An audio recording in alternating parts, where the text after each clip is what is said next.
আজকে আমরা বাজারে গিয়েছিলাম আমাদের সাপ্তাহিক কেনাকাটার জন্য। সাধারণত আমরা একদিনে সপ্তাহে বাজার করি, চাল ডাল যা যা দরকার সব একসাথেই কিনে নিই, আর অন্যান্য ছোটখাটো জিনিস তো বিভিন্ন দিনে কিনতে হয়। আজকে আমরা কি কি কেনাকাটা করলাম সব তোমাদেরকে এই ভিডিওতে শেয়ার করব। আসসালামু আলাইকুম everyone, welcome to my mini vlog.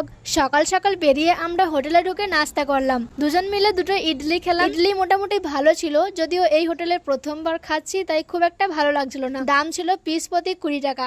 আমি অর্ধেকটা খেয়েছি, তোমাদের দাদা ভাইও পুরোটা শেষ করতে পারেনি। নাস্তা শেষ করে আমরা বাজারে রওনা হলাম। আর আজকে বাজারে প্রচন্ড ভিড় ছিল, তাই ভিডিও করাও তেমন সুবিধা হয়নি।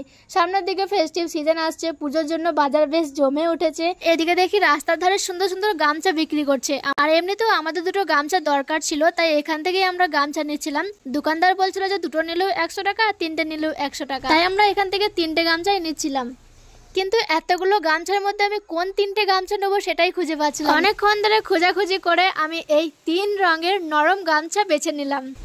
এরপর আমরা আরো কিছু কেনাকাটা করেছি, তবে ভিড়ের কারণে সব ভিডিও করা সম্ভব হয়নি। বাজার শেষ করে বাড়ি ফেরার পথে দেখলাম ফালুদা বিক্রি হচ্ছে।